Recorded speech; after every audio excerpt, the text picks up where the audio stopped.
हमारे साथ बात करने के लिए मौजूद हैं कांग्रेस के प्रदेश अध्यक्ष खाबरी जी। खाबरी जी, आज आप यहाँ पर आए, पीड़ित परिजनों से मिले, क्या कुछ आपको लगा? अन्याय है, घोर अन्याय है।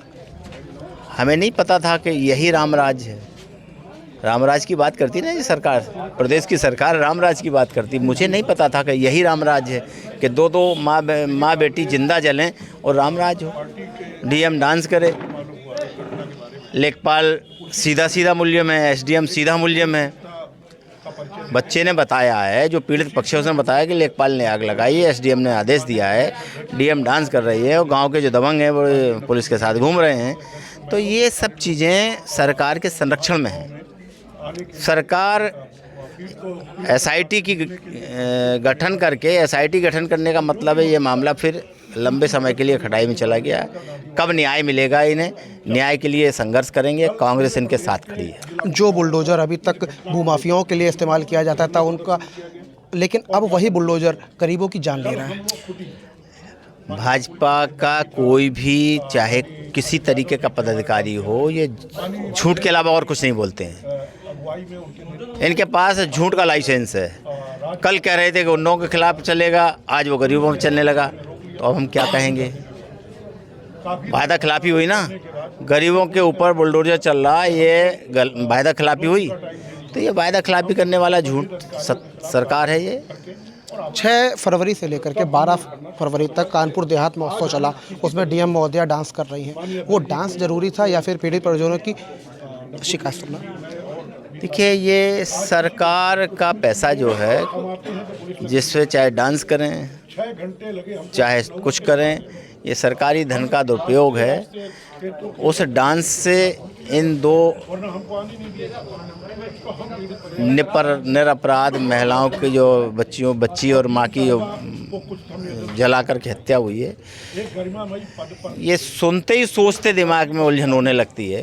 कैसे अधिकारी हैं, कैसे क्या? वो भी तो कहीं ना कहीं किसी की बहन, किसी की बेटी, किसी की पत्नी होगी, और उसी बिरादरी की दो महिला बिरादरी, जाति नहीं है, महिला बिरादरी की 2 जानें जल रही हैं और वो उधर फंसे हैं डांस में। तो ये क्या कहेंगे इसके लिए? मेरे पास तो शब्द भी नहीं है, क्या कहा जाए इनको। कानपुर देहात महिला प्रधान जिला एक वक्त था बन गया था, जहाँ पे डीएम, सीडीओ, यहाँ तक राजमंत्री भी महिला है, और महिलाओं के साथ ही अत्याचार हुआ है। यही तो कहानी बड़ी अजीब है।